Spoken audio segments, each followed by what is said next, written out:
Why does a bullet travel for 3 seconds before it ends a life? The wind howled across the National Mall that January morning, carrying secrets the city would never know. 6 stories below, dignitaries filed into the Capitol, their breath forming clouds in the bitter cold, unaware of the invisible threat positioned 1,500 meters away. A single figure lay motionless on the frosted gravel of an abandoned office building. Winter camouflage, controlled breathing, steady heartbeat, professional.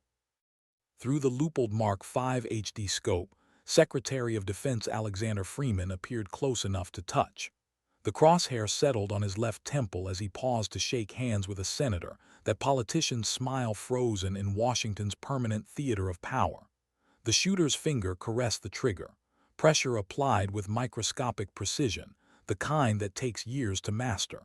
1650 meters, an impossible shot by any standard.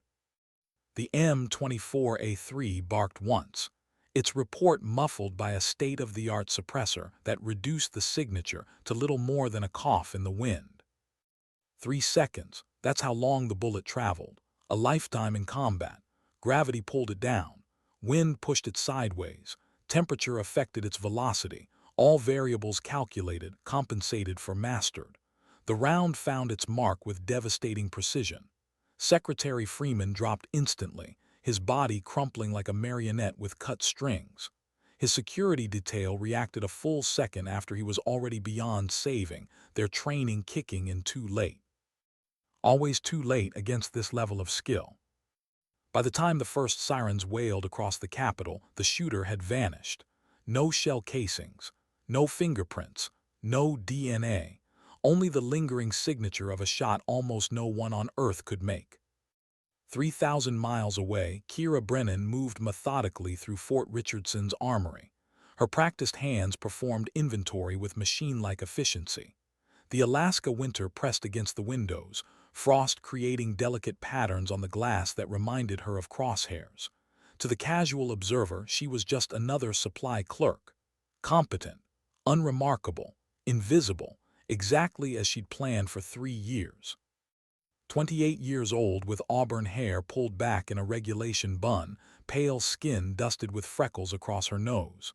Kira had the kind of face that disappeared in crowds. Irish features, average height, nothing that screamed special or dangerous or lethal, which was precisely the point.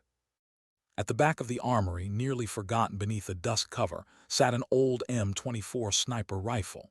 It had been scheduled for decommissioning weeks ago, paperwork filed and approved, but somehow it kept getting overlooked in the rotation. Kira had deliberately avoided it until now, walking past it every day, pretending it didn't exist. But today something pulled her toward it. Gravity, magnetism, the inevitable pull of the past refusing to stay buried.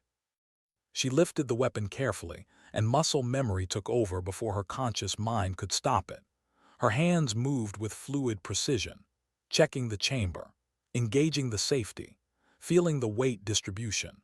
Movements so ingrained they seemed choreographed, performed 1,000 times in training and twice that in dreams she wished she could forget. She retrieved the cleaning kit from the supply cabinet. The familiar smell of Hops No. 9 solvent triggered memories she'd spent 3 years trying to bury. Desert heat, mountain cold, the metallic taste of fear, the scope view of people dying while she did nothing. Her hands moved automatically now, field stripping the weapon with speed and confidence that went far beyond standard armory training. Lost in the ritual of weapon maintenance, Kira didn't notice the figure watching her from the doorway. Colonel Harrison Wolfe stood silently, his weathered face impassive as he observed the supply clerk handling the sniper rifle with expertise that betrayed her carefully constructed cover. Wolfe was a battle-hardened veteran, whose steel-gray hair and deep-set eyes spoke of decades watching America's enemies through rifle scopes and satellite feeds. His dress uniform displayed ribbons from the Gulf War, Somalia, and a dozen operations that remained classified even after 30 years. He watched her work for several minutes, noting how she checked headspace with a precision gauge most armorers didn't even know existed, how she examined the crown of the barrel for microscopic imperfections that could affect accuracy at extreme range, how she tested the trigger pull weight with the kind of attention that separated amateur shooters from master snipers. Kira sensed his presence before she saw him. That prickling awareness of being watched, the combat veteran's sixth sense that never truly fades no matter how long you pretend to be civilian. She forced herself to maintain the same pace, not betraying the sudden spike in her heart rate, the adrenaline beginning to flood her system. "That's some mighty fine work, Specialist Brennan." Wolf's voice carried the gravelly texture of too many cigars and too many nights in desert dust, the kind of voice that had ordered men into battle and mourned the ones who didn't come back. "Thank you, sir," Kira replied without looking up, keeping her voice neutral, playing the role she'd perfected over 3 years, just giving it a proper cleaning before decommissioning. Wolf stepped into the armory, the door closing behind him with a soft click that felt far too final. "Mind if I take a look? Been a while since I've handled an M24. Kira reluctantly handed over the rifle, watching as Wolf took it with the easy familiarity of an old friend reunited. His eyes narrowed as he turned the stock over, fingers tracing a small mark burned into the wood. An elegant design of a stylized eye surrounded by crosshairs, the insignia of Ghost Division, a unit that officially never existed. "Interesting marking," Wolf said casually, though his eyes had sharpened with recognition. The same look a hunter gets when tracking finally reveals the prey. Almost looks like some kind of unit insignia. "Probably just damage from field use, sir," Kira replied, her pulse quickening despite her professional calm. Every instinct screamed that her cover was blown, that 3 years of hiding had just ended with a single burned mark on a rifle stock. Wolf nodded slowly, his expression revealing nothing. "Specialist Brennan, how long have you been stationed at Fort Richardson?" 3 years, 2 months, sir." "And before that, where were you stationed?" "Fort Benning for basic, then Fort Lee for supply training." The lie came smooth and practiced, documented in military records that had been meticulously constructed by people with access to systems most soldiers didn't know existed. Wolf handed the rifle back to her, movements deliberate and controlled. Funny thing about military records, sometimes they tell stories that don't quite add up, especially when someone has the kind of skills you just demonstrated. The air between them grew heavy with unspoken knowledge. Kira resumed cleaning the rifle, her movements precise despite the alarm bells ringing in her head, every nerve ending screaming flight or fight. "Is there something specific you need from the armory, Colonel?" "Actually, there is." Wolf withdrew a slim manila folder from inside his jacket. He laid a photograph on the workbench with the careful placement of someone presenting evidence in a trial. Secretary Freeman lying on the Capitol steps, surrounded by panicked security personnel. A pool of blood spreading beneath his head like a dark halo. "I need information about this."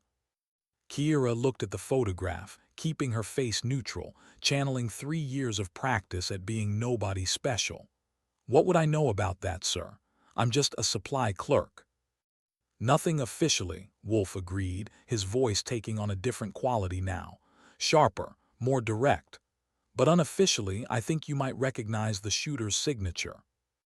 "What happens when the ghost you've been running from finally finds you?" The silence in the armory stretched like a wire pulled taut, ready to snap. Kira's hands continued their methodical work on the rifle, but her mind raced through scenarios. Escape routes, cover stories, the weight of the sidearm on her hip that she'd never officially been trained to use, at least not according to her records. "Sir, I don't understand what you're implying." Her voice remained steady, but inside, 3 years of carefully constructed normalcy were crumbling like sand. Wolf pulled out another photograph, then another, each one a crime scene, each one a perfect shot, 1650 meters through winter wind, 1200 meters in a sandstorm, 2100 meters at night with thermal interference. He laid them out like cards in a poker game where the stakes were life and death. The FBI's best analysis says there are maybe 5 people alive who could make these shots, and 4 of them are accounted for. Kiera's throat tightened. She recognized each scene, not because she'd pulled those triggers, but because she'd trained alongside the person who had. Colonel, if you have questions about a criminal investigation, shouldn't you be talking to CID or the FBI? I'm not interested in criminal investigations, Lieutenant Brennan.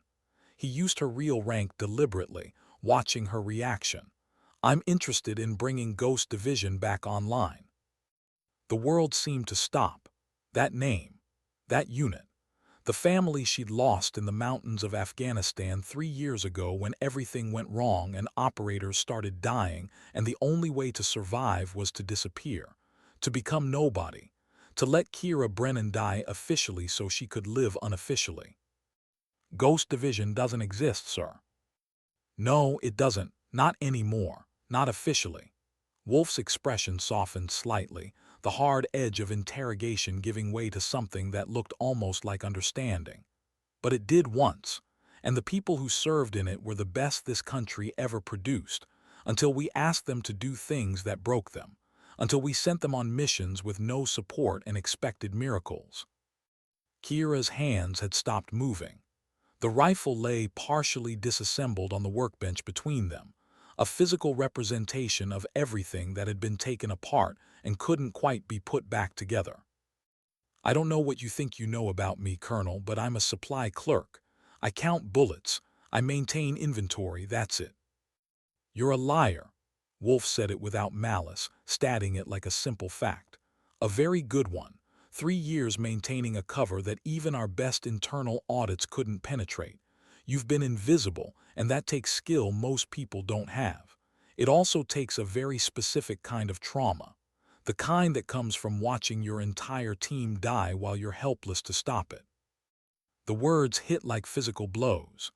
Kiera felt her carefully maintained composure cracking, felt the weight of memories she'd locked away pressing against the walls she'd built.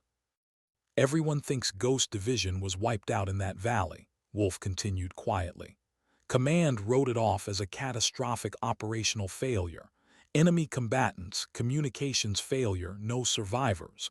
But I was the one who sent you in there, Lieutenant.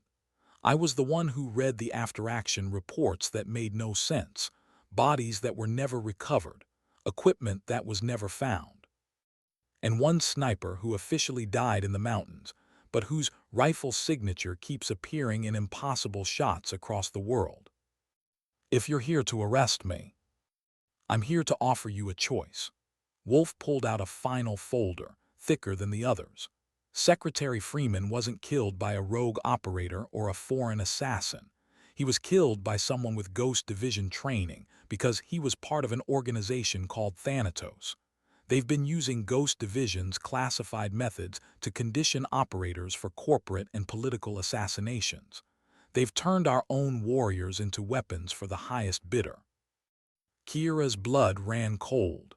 The implications were staggering. Ghost Division's techniques, their psychological conditioning, their training protocols, all of it in the hands of people with no accountability and no moral compass. Freeman was one of their targets, but not because he was corrupt, because he discovered what they were doing and was about to expose them. They needed him dead before he could testify to Congress, and they used someone with your team's training to do it. Cole, Kiera whispered. The name slipped out before she could stop it, her former team leader. The man who'd taught her to shoot, who'd pulled her from burning vehicles, who'd been beside her when everything fell apart in Afghanistan. They have Cole. Wolf nodded grimly. Major Cole Garrett, officially killed in action 3 years ago, unofficially very much alive and being used as a weapon by Thanatos. They've conditioned him, Kiera. Broke him down and rebuilt him as their tool, but he's fighting it. These assassinations, he's leaving breadcrumbs, signatures that only Ghost Division would recognize. He's calling for help the only way he can. Kiera's mind reeled.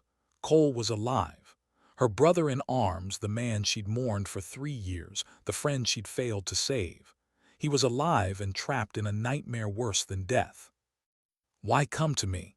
If you know about Ghost Division, you know there were other operators, better ones.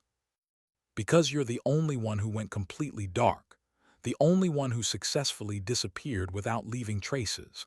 That tells me you have skills beyond just marksmanship. And because according to Cole's file, you were the one person he always said he'd come back for.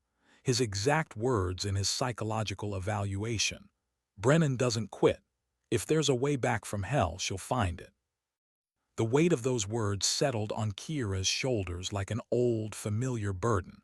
The responsibility, the loyalty, the bond that combat forges between people who have stared death in the face together. What exactly are you asking me to do, Colonel? I'm asking you to stop being a ghost. I'm asking you to remember who Lieutenant Kira Brennan was before she became Specialist Nobody. I'm asking you to help me bring down Thanatos and get your team back. Wolf's eyes held her steadily. They took our best warriors and turned them into something monstrous. But underneath that conditioning, they're still our people, still fighting, still hoping someone remembers they exist. Kira looked down at the partially disassembled M24, the weapon that had defined her career, the tool that had made her Ghost Division's best long-range specialist. 3 years ago, she'd walked away from everything this rifle represented. She'd buried Kira Brennan and tried to become someone normal, someone clean, someone who didn't carry the weight of sanctioned killing. But Cole was alive, and if there was even a chance to save him, to save any of them, could she really stay hidden? If I do this, she said slowly, each word carefully weighed, I need guarantees. No more black ops with no oversight.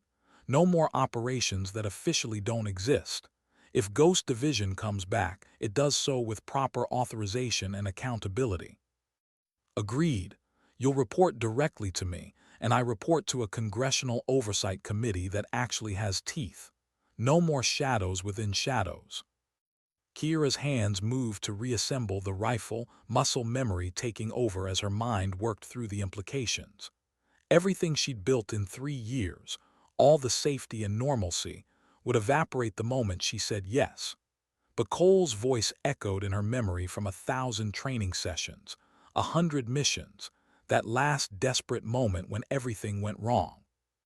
Don't leave anyone behind, Phantom. That's the first rule and the last rule. She'd broken that rule once. She wouldn't break it again. When do we start? How do you prepare to face the person you used to be? The briefing room in Fort Richardson's secure facility was cold, both in temperature and atmosphere. Kira sat across from Colonel Wolf, between them a table covered in classified documents that officially didn't exist, maps marked with red circles, photographs of men and women who were supposed to be dead, financial records tracing money through shell corporations and offshore accounts, the architecture of a conspiracy built on the graves of America's most elite warriors. Thanatos started small, Wolf explained, his finger tracing connections on a map that looked like a spider's web. Former CIA operatives, private military contractors, corporate security specialists. They identified Ghost Division as the perfect model. Small, elite, deniable. So they stole our playbook and perverted it. Kira studied the faces in the photographs. Some she recognized from her time in Ghost Division. Others were strangers, but she could see it in their eyes, that hollow look of people who'd been broken and badly reassembled. How many? We've confirmed 12 conditioned operators, but Thanatos' real power isn't in the shooters. It's in their psychologist, Dr. Riley McKenna. She developed the conditioning protocols that make it work, turns experienced operators into perfectly obedient weapons who believe they're still serving their country. Something in Wolf's tone made Kira look up sharply. You say her name like you know her. I do. She was Ghost Division's psychological support officer. Brilliant mind, helped design the original team cohesion protocols. She disappeared the same night your team was ambushed in Afghanistan. Wolf's expression darkened. We thought she was killed. Turns out she was taken. The revelation hit Kira like a physical blow. Oracle. That's what they'd called Riley, because she seemed to know what they needed before they did. She'd kept them sane through missions that should have broken them, helped them process trauma in real time, taught them how to separate the warrior from the person. And if Thanatos had her, if they'd corrupted her expertise into a weapon of control, then every operator they'd conditioned was trapped in a psychological prison designed by someone who'd once been family. We need to get her out first, Kira said immediately. If she designed the conditioning, she's the only one who can undo it. That's the theory, but Riley isn't being held prisoner in any traditional sense. According to our intelligence, she's Thanatos' willing participant. She helps them select candidates, designs their conditioning protocols, monitors their psychological stability. No, Kira's voice was flat certain. Riley would never betray us, not willingly. People change, Lieutenant, especially after trauma. We can't know what she's been through. I know Riley. I know what she stands for. If she's working with them, it's because she has no choice or because she's playing a longer game. Kira's mind raced through possibilities. Riley had always thought 3 steps ahead, always had contingencies. She's waiting for the right moment, for someone to give her an opening. Wolf studied her for a long moment, then nodded slowly. That kind of faith in your team is exactly why Ghost Division worked. It's also why Thanatos targeted you specifically. They knew your bonds were unbreakable, so they tried to break you by making you think everyone was dead. He pulled out another folder, this one containing a single photograph. Cole Garrett in tactical gear, standing on a rooftop with rifle in hand. But it was his eyes that caught Kira's attention. Empty, hollow, the eyes of someone who'd forgotten how to be human. This was taken 3 weeks ago. Cole completed his 9th assignment for Thanatos. High-value corporate target, eliminated with Ghost Division precision. He's their most successful asset because his conditioning is nearly perfect. Riley designed it specifically for him, knowing exactly which psychological levers to manipulate. Kira forced herself to look at the image, to really see what had become of her friend and mentor. The man who'd taught her that being a sniper wasn't about taking lives but about protecting them. The operator who'd insisted that every kill had to matter, had to serve a purpose beyond just following orders. That man was buried somewhere beneath the conditioning, fighting to surface. How do we break it, the conditioning? We don't, at least not directly. Thanatos uses a multi-layered approach. Psychological triggers, chemical dependency, false memories, social isolation. Breaking it requires time, expertise, and most importantly, a psychological anchor. Someone the subject trusts absolutely, whose presence can cut through the conditioning. Riley. Exactly. Which means our mission has 2 primary objectives. Extract Riley McKenna and use her to deprogram Cole Garrett. Secondary objectives include identifying and recovering other Ghost Division operators still under Thanatos' control. Kira leaned back, processing the enormity of what Wolf was proposing. It wasn't just a rescue mission. It was psychological warfare against an enemy who understood the human mind better than most people understood themselves.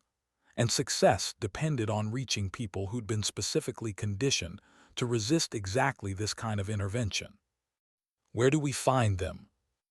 Wolf slid a dossier across the table. Thanatos operates out of a private security company called Vertex Dynamics. Officially, they provide executive protection and corporate intelligence. Unofficially, they're a clearinghouse for sanctioned murders disguised as business operations. Riley is there. Cole is there. And at least 6 other Ghost Division operators we've identified. Security. Military grade. Former Special Operations personnel, advanced surveillance systems, and the home field advantage. They'll see us coming from miles away. Then we don't come from miles away. Kira's tactical mind was already working through possibilities. We get inside first, establish a foothold, make them think they're still in control until it's too late. What are you thinking? Thanatos wants elite operators. We give them one. Create a legend that matches their recruitment profile, someone they'd want to acquire, someone they'd bring in voluntarily. Kira met Wolf's eyes steadily. They get me, but this time I'm not their victim, I'm their Trojan horse. Wolf was quiet for a long moment, then shook his head. That's exactly the kind of insane plan Ghost Division would have proposed. High risk, minimal backup, depending entirely on individual skill and psychological manipulation. Is that a no, sir? That's a when do we start? Over the next 2 weeks, Kira transformed. Not physically, her appearance remained unremarkable, but her legend was carefully constructed to attract Thanatos' attention. A supply clerk who performed suspiciously well in marksmanship qualifications. Someone with unexplained gaps in their service record. A person who displayed skills inconsistent with their official training. The kind of anomaly that would trigger Thanatos' recruitment algorithms. She returned to her routine at Fort Richardson, but now every action was deliberate. She let herself be seen handling weapons with too much proficiency. She scored impossibly well on physical fitness tests. She displayed psychological markers that Thanatos looked for in candidates, specifically controlled aggression and emotional detachment. And she waited. The approach came during her 3rd week back in rotation. A corporate recruiter looking for experienced personnel for an overseas security contract. Standard pitch, exceptional pay, opportunity to use skills that the military didn't fully appreciate, all the hallmarks of Thanatos' recruitment pattern. Kira played her role perfectly. Interested but cautious, capable but undervalued, exactly the kind of operator they'd want to acquire and reshape. She passed their initial screening, then their psychological evaluation, then their background investigation that should have revealed her true identity but somehow didn't, because Wolf had spent 2 weeks building a legend that would withstand even Thanatos' scrutiny. 3 weeks after Wolf had walked into that armory, Kira received an invitation to Vertex Dynamics headquarters for final evaluation. She packed light, carrying nothing that could compromise her mission. No weapons, no electronics, just herself and the skills that had made her Ghost Division's phantom. The night before she left, Wolf met her one final time in the secure briefing room. Last chance to back out, Lieutenant. Once you're inside, you're on your own. No backup, no extraction. If things go wrong, I can't help you. Kira thought about Cole's hollow eyes in that photograph, about Riley trapped in a nightmare of her own expertise, about every Ghost Division operator who'd become a weapon for people with no conscience. I'm not backing out, sir. I'm bringing them home. Then remember the first rule, Phantom. Don't leave anyone behind. And the last rule. Kira smiled slightly, the first real smile in 3 years. Come home alive to fight another day. What does it take to walk willingly into your worst nightmare? The Vertex Dynamics facility sat 30 miles outside Denver, a sprawling complex of modernist architecture and aggressive security that screamed paramilitary without saying the words out loud. Kira approached it in a rental sedan, her heart rate controlled but elevated, every nerve aware that she was crossing a threshold she might not cross back. The security checkpoint was professional. Biometric scans, weapons detection, a psychological baseline reading that measured stress responses and cognitive function. She passed each test by being exactly what they expected, a skilled operator hiding in plain sight, ready to be discovered and reshaped. Inside, the facility had the sterile efficiency of a corporate headquarters combined with the underlying menace of a black site. Employees moved with military precision. Surveillance was omnipresent. And somewhere in this building were the people she'd come to save. Her escort was a man named Ethan Sullivan. Late 30s, military bearing, eyes that held the same hollow quality she'd seen in Cole's photograph. He wore it like armor, that emptiness, using it to keep the world at a safe distance. Specialist Brennan, he greeted her with professional courtesy but no warmth. Welcome to Vertex Dynamics. I'll be conducting your final evaluation." Something in his voice caught her attention, a slight emphasis on certain words, a pattern that seemed deliberate. She studied him more carefully and felt recognition click into place. Ethan Sullivan, Ghost Division's communications specialist, the operator who could coordinate 3 simultaneous operations while under fire and never miss a transmission. He was alive, and he was standing right in front of her, trapped behind conditioning that made him serve the people who destroyed everything. "Thank you," she replied, keeping her voice neutral. "I appreciate the opportunity." "Your preliminary evaluations were impressive. Marksmanship scores that suggest extensive training beyond your official record. Physical fitness levels consistent with special operations background, and psychological markers that indicate adaptability to our operational requirements." He led her through corridors lined with reinforced doors and biometric locks.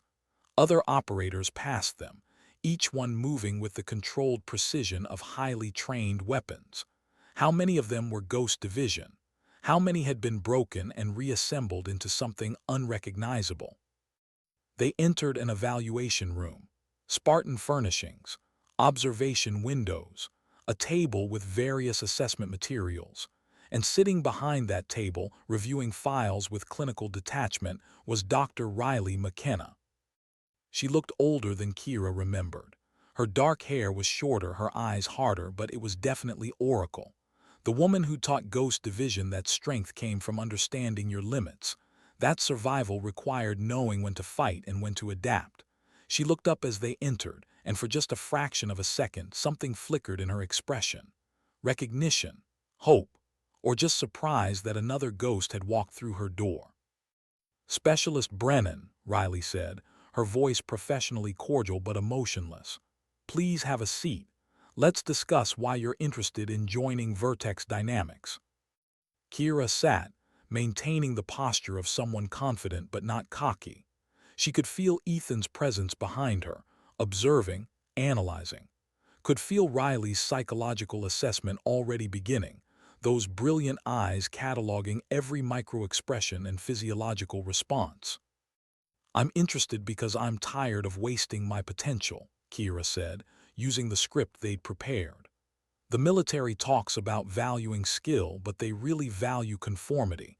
I'm better than my rank suggests, better than my assignment reflects, and I think you already know that or I wouldn't be here." Riley nodded slowly, making notes. "Your unofficial skills are impressive, but Vertex Dynamics doesn't just need skilled operators. We need people who can accept our operational parameters, who can complete missions without the burden of conventional morality getting in the way." "Are you asking if I can kill on command?" "I'm asking if you understand that sometimes the mission requires actions that others might find questionable. That serving a higher purpose sometimes means doing things that look wrong to people who don't understand the bigger picture." It was a test. Kira could hear it in the careful phrasing. Riley was probing for psychological weaknesses, finding the pressure points that Thanatos would later exploit during conditioning. But there was something else too, a slight emphasis on certain words.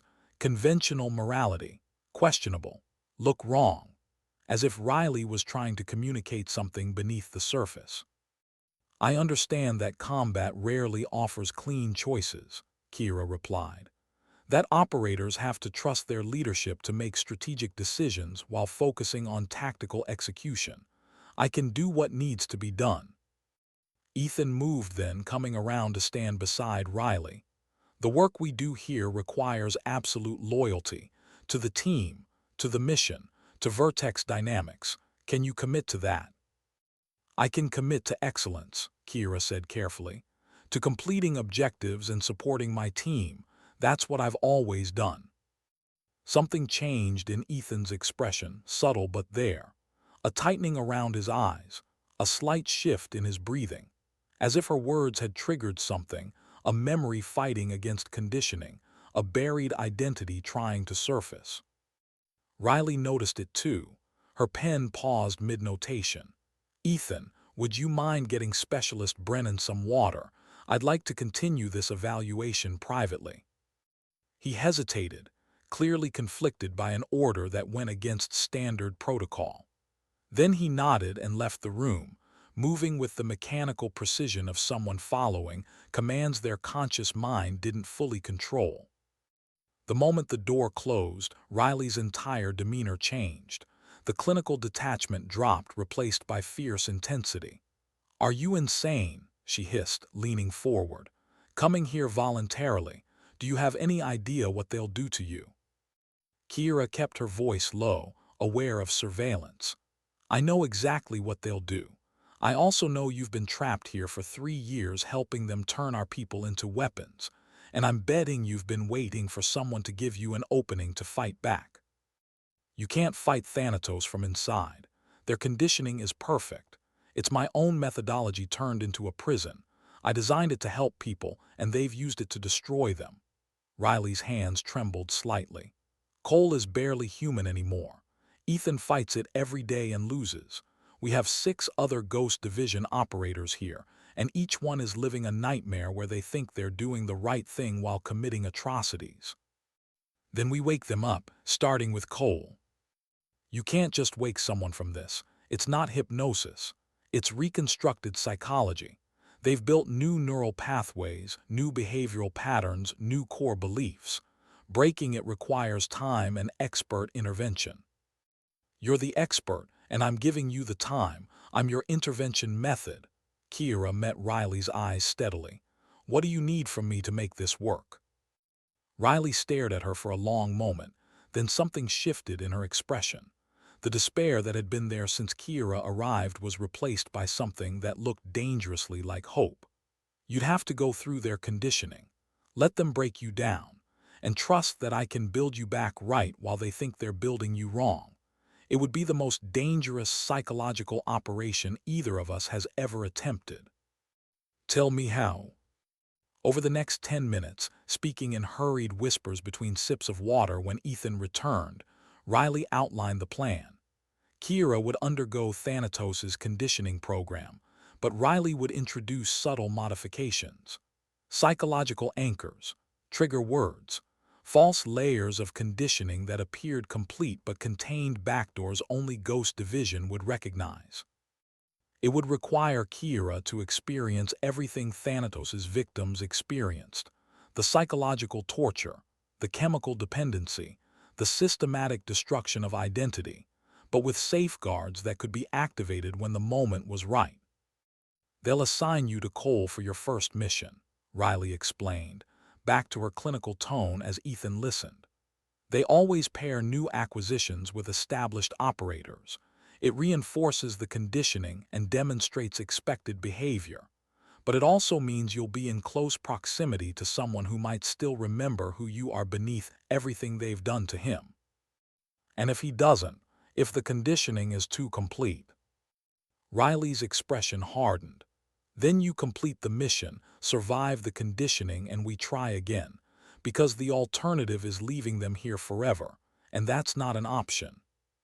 Kira thought about Cole's last words to her 3 years ago in the mountains when everything fell apart. "Find a way back, Phantom. No matter how long it takes, we don't abandon each other, ever." She'd failed that promise once. She wouldn't fail it again. "When do we start? How much of yourself can you lose before you forget who you were?" The conditioning facility occupied the sub-basement levels of Vertex Dynamics, accessible only through biometric security that verified identity at every threshold. Kira descended into it knowing she was walking into a carefully designed hell, but also knowing that Riley would be there, guiding her through from the inside, building escape routes into the prison they were creating. The first phase was chemical, compounds that reduced inhibition and increased suggestibility, administered under the guise of operational enhancement drugs. Kira felt her mental defenses weakening, felt the sharp edges of her personality beginning to blur. But underneath the disorientation, she held onto Riley's anchoring words, phrases that seemed meaningless but created psychological hooks her real identity could grip. "Excellence requires sacrifice. Riley's voice clinical but with subtle emphasis.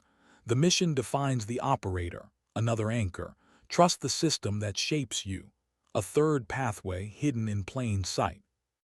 The second phase was psychological deconstruction. Days of sensory deprivation followed by overwhelming stimulation. Questions repeated until truth and lies became indistinguishable. Her history rewritten through suggestion and false memories, turning Kira Brennan, the loyal soldier, into someone who believed the military had betrayed her, abandoned her, used her skills without recognition or reward. But Riley was careful. Every false memory included tiny inconsistencies, details that didn't quite line up, leaving fractures in the conditioning that could later be exploited. And woven through it all were references to Ghost Division, their motto, their bonds, presented as things to forget but actually reinforced through the very act of trying to suppress them. The third phase was behavioral reconstruction, training exercises designed to reward compliance and punish resistance. Kira learned to follow orders without question, to kill without hesitation, to see targets instead of people. But in the quiet moments between sessions, when Riley conducted maintenance evaluations, she reinforced the real Kira, building a dual consciousness that could switch between conditioned operator and true self. "Do you remember why you're here?" Riley asked during one session, voice low enough that surveillance might miss it. "To serve Vertex Dynamics," Kira replied automatically. Then, underneath the conditioned response, "to bring you home." "Do you remember Ghost Division?" "Ghost Division failed. Ghost Division abandoned me," the scripted answer. Then quieter, "Ghost Division doesn't abandon anyone. That's the first rule." Riley's expression remained neutral, but her eyes held fierce pride. "You're stronger than they know, stronger than I dared hope. Hold on to that. When the moment comes, that strength will save us all." 6 weeks into conditioning, Kira was assigned her first operational briefing. She sat in a secure conference room with 3 other operators, all of them displaying the same controlled emptiness that marked Thanatos' work. Across the table sat Cole Garrett, now senior operator, his hollow eyes studying her with professional assessment that showed no recognition of the woman he'd once trained. The briefing officer outlined their target, a corporate executive who discovered Thanatos' activities and was preparing to expose them. Standard elimination protocol. Precision required. No witnesses. Make it look like natural causes or accident. Kira absorbed the information with the clinical detachment her conditioning demanded. But underneath that controlled surface, her real self was screaming. This was murder, not military operations. This was everything Ghost Division had stood against, perverted into a weapon of corporate and political control. Cole spoke for the first time, his voice flat and empty. "Brennan will take point on the approach. I'll provide overwatch and secure extraction. Questions?" She met his eyes, searching for any flicker of recognition. But there was nothing, just the hollow professionalism of a man who'd forgotten how to be anything but a weapon. "No questions, sir." They deployed the next evening, moving through the target city with practiced coordination. Kira found herself working alongside Cole, their tactics meshing with the unconscious synchronization of people who'd trained together for years. But he showed no signs of remembering that shared history, no indication that Lieutenant Brennan meant anything more to him than a designation in a mission brief. The target lived on the 18th floor of a luxury high-rise. Kira's approach route took her through the building's maintenance access, while Cole established overwatch from an adjacent structure. Her earpiece crackled with his calm directions, the same voice that had guided her through 100 training exercises, now guiding her toward a murder she was conditioned to believe was righteous. She reached the target's apartment and bypassed the security system with tools Thanatos had provided. Inside, she moved through darkened rooms toward where thermal imaging showed a single heat signature. The executive, awake late, working at a desk, unaware that death was moving through his home. Kira's hand went to the silenced weapon they'd given her. The conditioning screamed at her to complete the mission, to prove her worth, to serve Vertex Dynamics with absolute loyalty. But underneath that artificial certainty, her real self was fighting, screaming that this was wrong, that Ghost Division didn't murder civilians, that the first rule was protecting people, not killing them. "Target in sight," she reported, her voice steady despite the war raging inside her mind. "Execute when ready," Cole responded, still that flat, empty tone. Kira raised the weapon, finger on the trigger, crosshair settling on the executive's head. One shot, clean, professional, exactly what her conditioning demanded. But her finger wouldn't squeeze, because underneath all of Thanatos' careful reconstruction, Kira Brennan still existed. Lieutenant Brennan, who'd sworn an oath to defend, not to murder. Phantom, who'd always known the difference between a necessary kill and an execution. Brennan's status. Cole's voice held a slight edge now. Not emotion exactly, but the first crack in his own conditioning, concern breaking through years of suppression. "Target compromised," Kira said, making a split-second decision that would either save them or destroy them. "Weapon failure, aborting approach." She moved back through the apartment, heart pounding, knowing she just failed her first test, knowing Thanatos would recognize her resistance, knowing everything was about to come apart. But as she reached the extraction point, Cole's voice came through her earpiece again, different this time. Quieter, with something that sounded almost human beneath the flatness. "Phantom," he said, using a call sign that shouldn't exist in his conditioned mind. "I've got you. Whatever happens next, I've got you." And for the first time in 6 weeks, Kira felt hope. Because if Cole could remember even one word from their shared past, then Riley had been right. The conditioning wasn't perfect. The bonds they'd forged couldn't be completely destroyed. Ghost Division still existed, buried deep but fighting to surface. The war for their souls was just beginning. And this time, she wouldn't let anyone be left behind. When everything falls apart, what matters more, the mission or the person beside you? The extraction vehicle was silent as Kira and Cole drove through Denver's pre-dawn streets. She could feel the tension radiating from him, the cracks in his conditioning widening with each passing mile. He'd spoken her call sign. That single word, Phantom, had opened something neither of them could close again. "Why didn't you shoot?" Cole asked finally, his voice still flat but with an undercurrent of genuine confusion. "Weapon malfunction," Kira replied, sticking to her cover story. "You checked the weapon 3 times before insertion. It was functioning perfectly."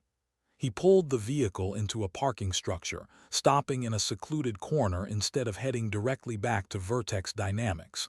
"So I'll ask again. Why didn't you shoot?" Kira turned to face him, searching his expression for the man she'd known. Because he wasn't a threat. He was a civilian with information that powerful people wanted buried. That's not a military target. That's a murder contract. Something flickered across Cole's face, pain or recognition or both. "We follow orders. We complete missions. That's what operators do." "That's what weapons do. Operators make choices. They evaluate situations. They refuse orders that violate the law of armed conflict." She leaned forward, desperate to reach whatever part of him was still fighting. "Cole, you taught me that. You said the day we stop questioning orders is the day we stop being soldiers and become killers for hire." His hands tightened on the steering wheel, knuckles white. "I don't remember teaching you anything. I don't remember you at all. You're just another operator who needs correction." "Then why did you call me Phantom? That's not my operational designation. That's not in any Vertex Dynamics file. That's a call sign from a unit that officially never existed." The question hung between them like a live wire. Cole's breathing had become irregular, his conditioning fighting against memories that refused to stay buried. "I don't know that name. I don't know what you're talking about." "Yes, you do. Somewhere underneath everything they've done to you, Major Cole Garrett remembers. Ghost Division remembers. We don't abandon each other. That's the first rule. You told me that 1,000 times. He turned to look at her finally, and she could see the war happening behind his eyes. The conditioning that demanded absolute obedience to Thanatos. The buried memories that insisted there was something more, something real that had existed before the nightmare began. If I remember, he said slowly, carefully, if any of what you're saying is real, then that means everything I've done for the past 3 years has been wrong. Every mission, every target, every person I've killed. That means I'm not a soldier. I'm a murderer. No, Kira said firmly. It means you're a victim. They took your identity and rebuilt it into something you're not, but the real you is still in there fighting. I can see it, Cole. I can see you breaking through. His hand moved suddenly, pulling a weapon from concealment and pressing it against her temple. Or maybe you're the threat. Maybe your conditioning failed and you're trying to sabotage me. Maybe I should complete my actual mission and eliminate you before you compromise Vertex dynamics. Kira held absolutely still, maintaining eye contact. If that's what your conditioning is telling you, then do it. But before you pull that trigger, remember one thing. In Afghanistan, when everything went wrong and we were pinned down in that valley, you had a chance to extract a loan, to save yourself.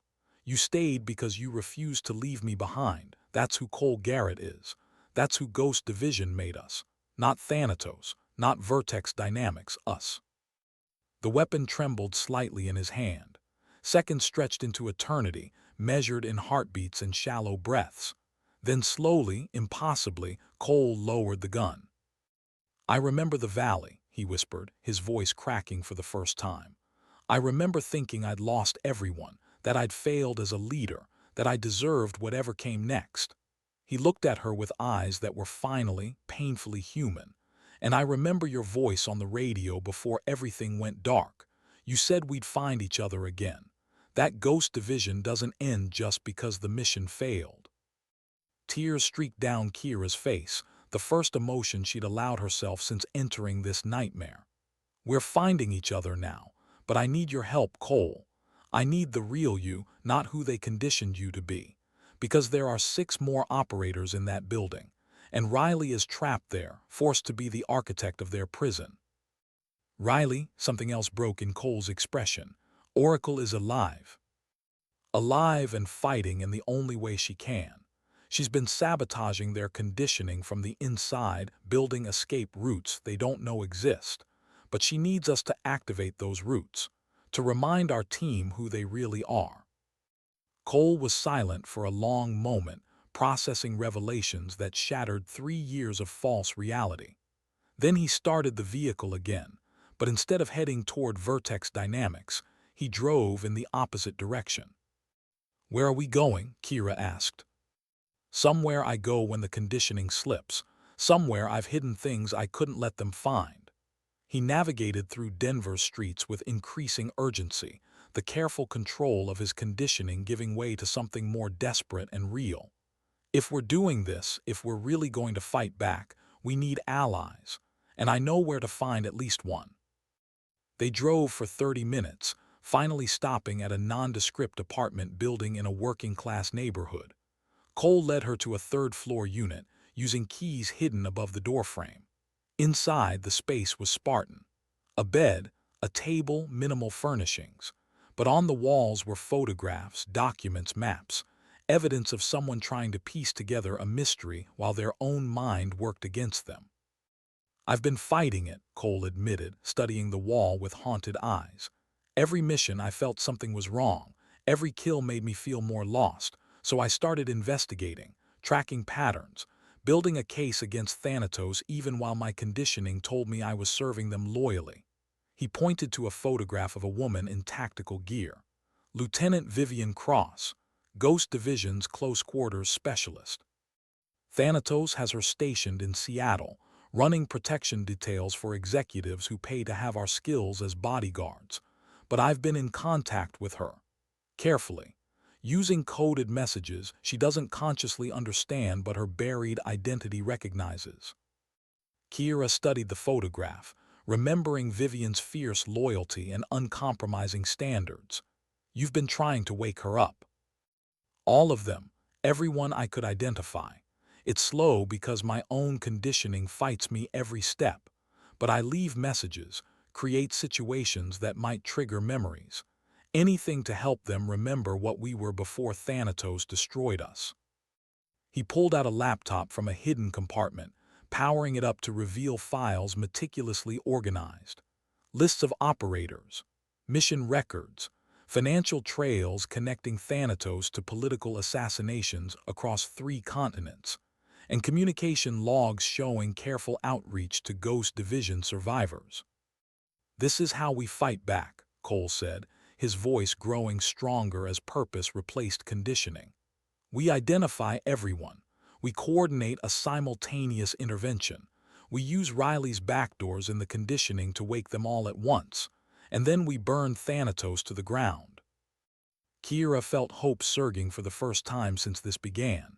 Not just hope of survival, but hope of victory, of getting their family back, of making the people who destroyed them pay for every ounce of suffering they'd caused. "How long will it take to reach everyone?" 72 hours. That's when Thanatos has scheduled a major operational briefing. All assets recalled to headquarters. It's meant to demonstrate unity and control, but we can turn it into our advantage. If Riley can trigger everyone's backdoors simultaneously, we'll have our whole team conscious and aware at the same moment. And then, Cole's expression hardened into something that looked like the warrior he'd been before the nightmare began. Then, Ghost Division shows Thanatos what happens when you try to weaponize loyalty. We take back our people, expose their operations, and make sure no one else ever suffers what we've survived. They spent the next 3 days in careful preparation. Cole reached out to operators he'd been cultivating, sending coded messages that would only make sense to buried identities. Kira maintained her conditioning cover at Vertex Dynamics, undergoing remedial training for her failed mission while Riley carefully reinforced her psychological anchors. Through it all, they were aware of how fragile their plan was. One operator breaking conditioning too early would alert Thanatos. One surveillance system catching suspicious communication would end everything. They were walking a tightrope between psychological imprisonment and liberation, knowing that falling meant destruction for everyone. The night before the operational briefing, Riley conducted a private evaluation with Kira. The room was under surveillance, their conversation monitored, but Riley had become expert at hiding messages in plain sight. "Your conditioning resistance shows improvement," Riley said clinically. "However, your loyalty metrics remain substandard. We'll need to implement enhanced protocols." Translation: "You're doing well, but Thanatos suspects something. Tomorrow will be dangerous." "I'm committed to excellence," Kira replied. "Whatever protocols serve the mission." Translation: "I'm ready. We all are." Riley nodded, making notes that would satisfy surveillance, but her eyes held a different message entirely.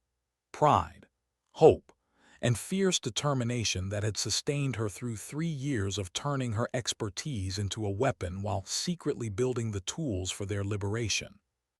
The operational briefing was scheduled for 900 hours. All Thanatos assets would be present, including the director, Marcus Hale, a former CIA deputy director who'd built this empire on stolen methodology and corrupted operators. It would be the moment of maximum vulnerability for both sides. Either Ghost Division would rise from the ashes, or they'd be destroyed completely. Kira lay awake that final night, reviewing every contingency, thinking about Cole, whose conditioning was cracking but not completely broken, about Riley, who'd endured 3 years as prisoner and architect, about Ethan and Vivian and 6 other operators she'd once called family, all of them fighting wars inside their own minds. Tomorrow they'd either win those wars or lose everything. There was no middle ground, no retreat. Ghost Division had been destroyed once. This time they'd either resurrect or burn, and Kira intended to make sure it was resurrection, no matter the cost. Because the first rule was sacred. The last rule was absolute. and everything in between was just the mission details that determined whether you came home with your family or died alone. Tomorrow, Ghost Division would prove that some bonds can't be broken, no matter how hard anyone tries, that loyalty forged in combat transcends conditioning, that the people who understand sacrifice and duty at the deepest level can survive anything if they remember who they are. Tomorrow, the ghosts would become real again, and Thanatos would learn what happens when you try to turn warriors into weapons without understanding that warriors always find their way back to each other. Sometimes the greatest act of courage is simply refusing to forget. The operational briefing room at Vertex Dynamics resembled a corporate theater, tiered seating, massive display screens, the veneer of legitimacy masking the darker purpose beneath. Kira entered with the other conditioned operators, her carefully maintained composure hiding the adrenaline coursing through her system. 72 hours of preparation had led to this moment. 72 hours of Cole reaching out to buried identities, Riley programming psychological triggers, everyone positioning themselves for a coordinated psychological rebellion that shouldn't be possible. Cole entered separately, his role as senior operator requiring him to sit with Thanatos' leadership. But he'd made eye contact with Kira as he passed, and in that brief connection, she'd seen the warrior he'd once been.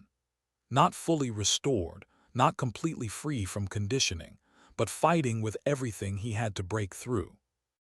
Marcus Hale took the podium, his silver hair and tailored suit projecting corporate authority while his eyes held the calculating coldness of someone who measured people as assets and liabilities.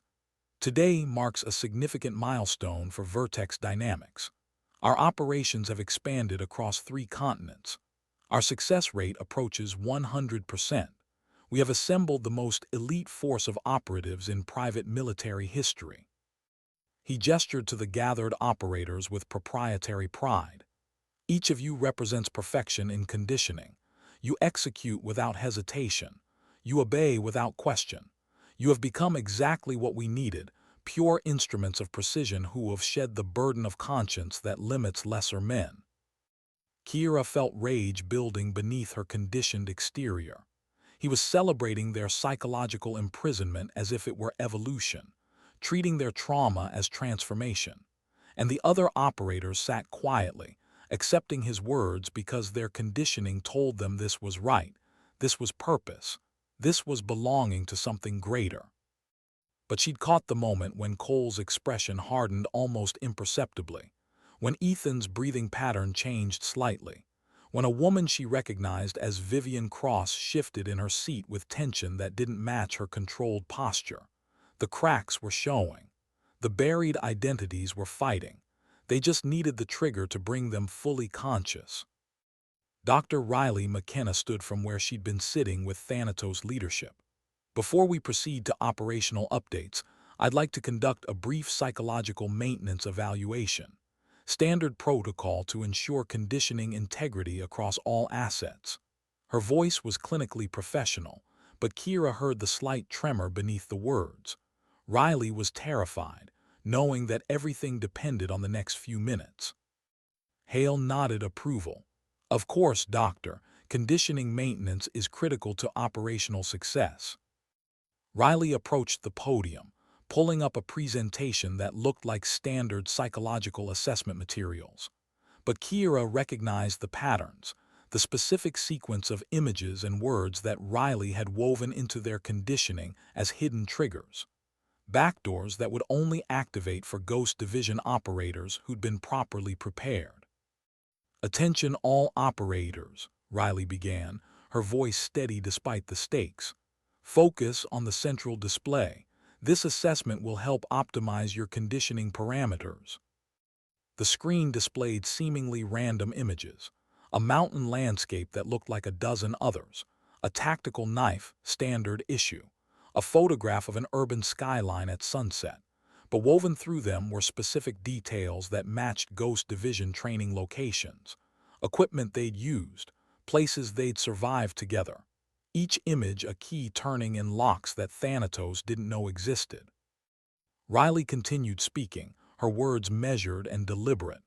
Excellence requires sacrifice. The mission defines the operator. Trust the system that shapes you.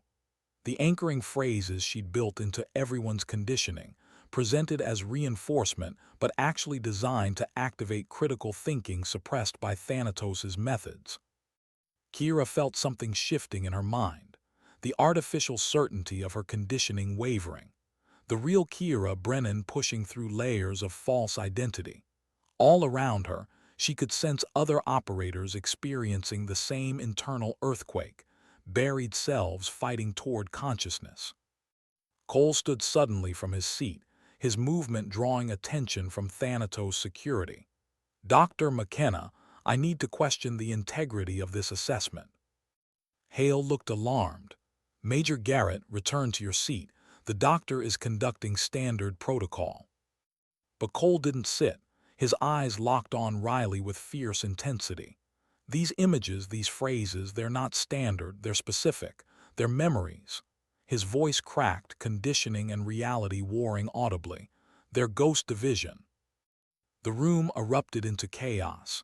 Hale shouting orders. Security personnel moving to contain Cole. Other operators standing in confusion as their own conditioning began fragmenting. And Riley, still at the podium, pressing forward with desperate urgency. "Listen to me," she called out, her clinical detachment finally dropping completely. "All of you, what you think you are is a lie. What you've been made to believe is conditioning. Your real identities are buried, but they're still there.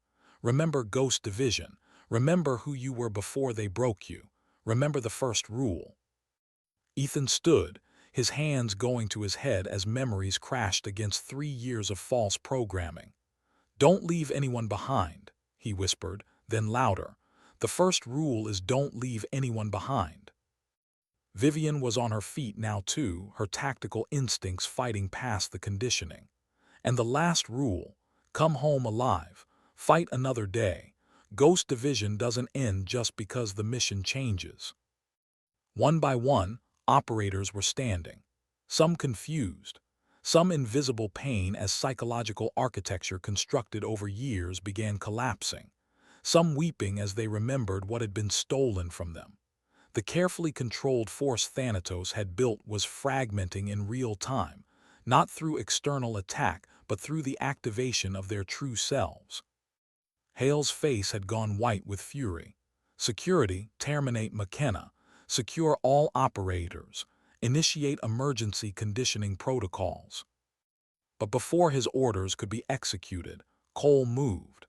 Not with the mechanical precision of conditioned behavior, but with the fluid decisiveness of a Ghost Division team leader protecting his people.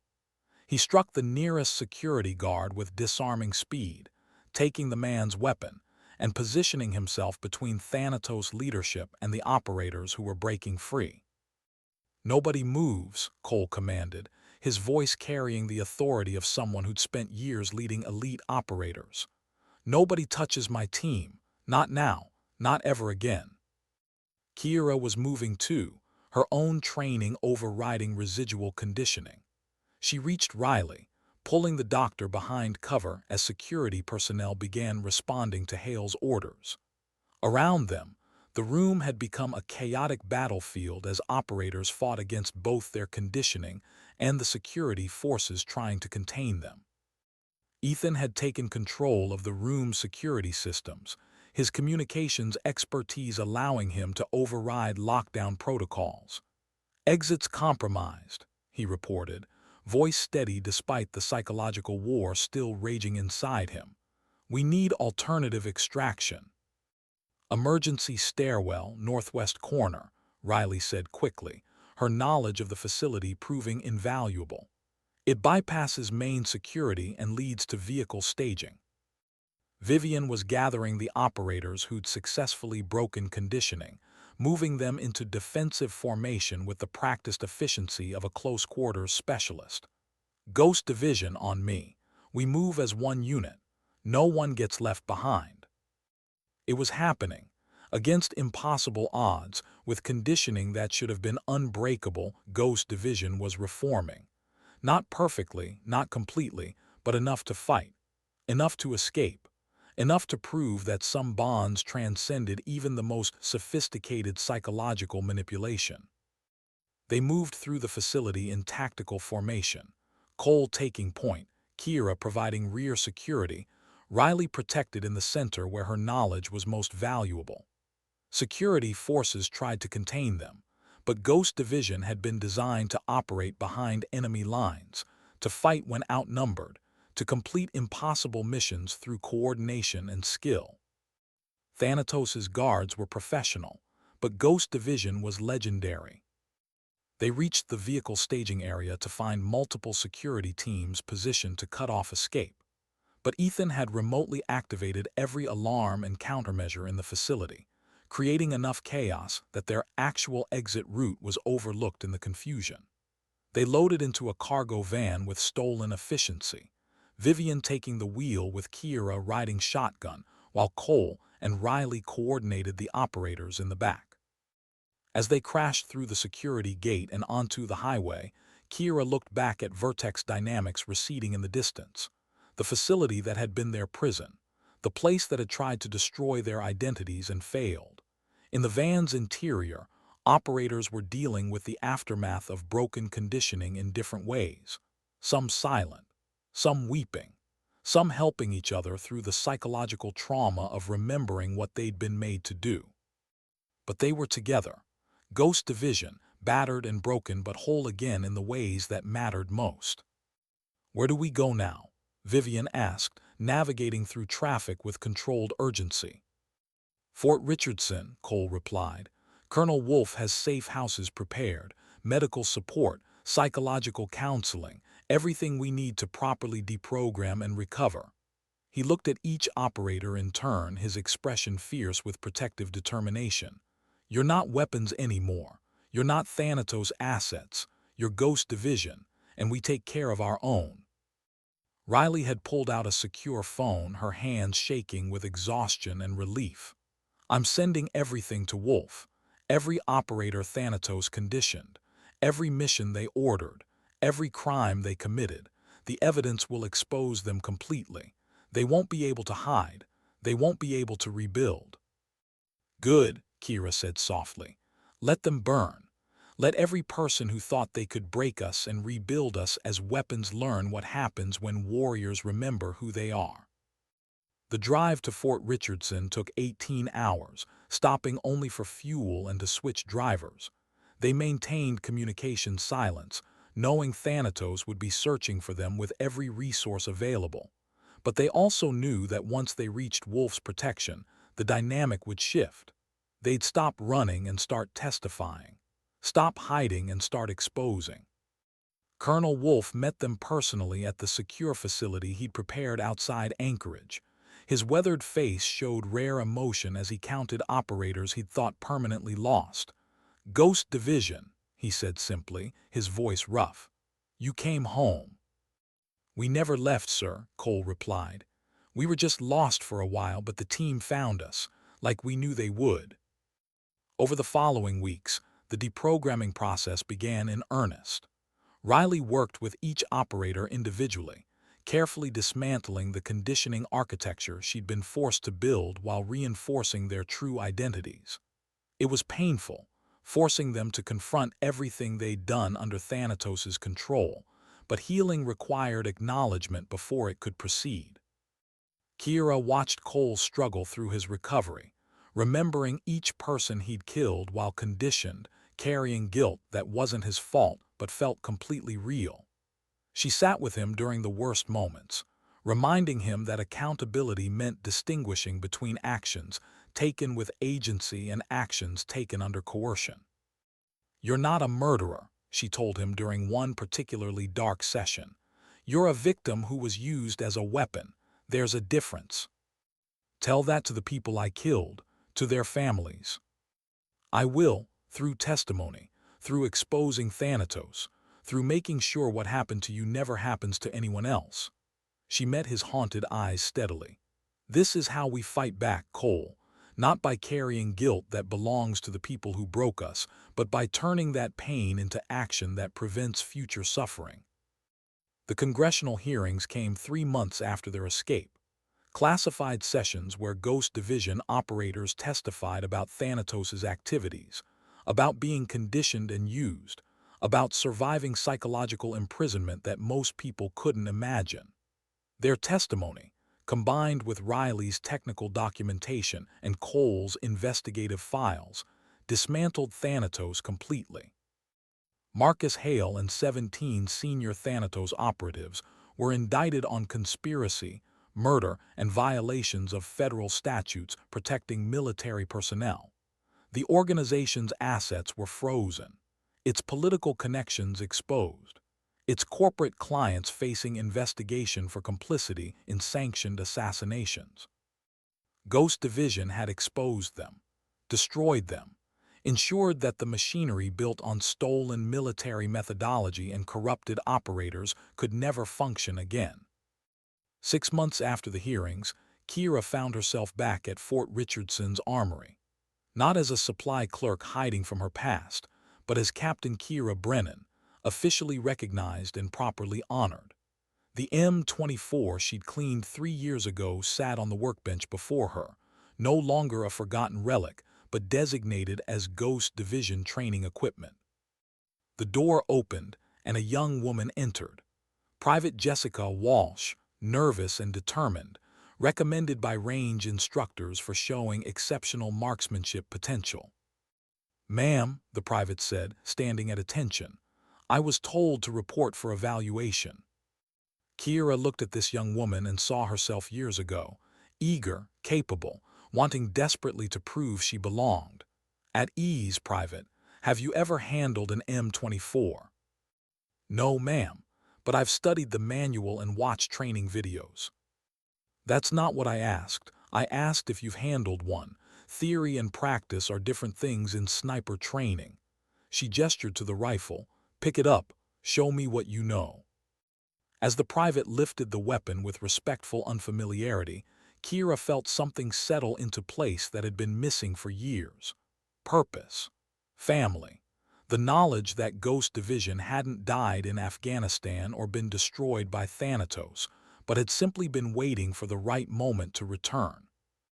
She began teaching the fundamentals of long-range marksmanship, explaining that being a sniper wasn't about the weapon, but about discipline, judgment, and understanding when precision mattered most. As she spoke, she saw Cole entering the armory with other operators, all of them wearing the quiet confidence of people who'd survived hell and chosen to keep serving anyway. "Most importantly," Kira told the private, "knowing why you pull the trigger makes you a sniper. Not for sport, not for glory, but because the mission requires precision that only you can provide. Because sometimes one shot at the right time saves hundreds of lives. That's the difference between a shooter and a warrior." The private's eyes met hers directly. "I understand, ma'am. I want to make a difference, real difference." Kira smiled, recognizing the fire she'd once carried. "Then welcome to Ghost Division, Private Walsh. Let's see if you can become a ghost worth remembering." Outside the armory window, snow fell across Fort Richardson in patterns that reminded her of crosshairs. And somewhere in the world, threats were developing that conventional forces couldn't address. Problems requiring operators willing to work in shadows and make impossible decisions when everything depended on it. Ghost Division was operational again. Legitimate, acknowledged, operating with proper oversight and congressional authorization. They'd been weapons, they'd been prisoners, they'd been ghosts who officially didn't exist. Now they were warriors again, whole again, fighting not because they'd been conditioned to obey, but because they'd chosen to serve. Because they remembered what it meant to stand beside people who'd walk through fire for you. Because the first rule and the last rule weren't just tactical doctrine, but a promise they'd keep no matter how long it took or how much it cost. Ghost Division had returned, and this time they'd never let anyone forget that some bonds can't be broken, some loyalties can't be destroyed, some truths survive even the most sophisticated lies. Sometimes dignity doesn't speak, it simply acts, And through action, it reminds the world that warriors who remember why they fight can never truly be defeated.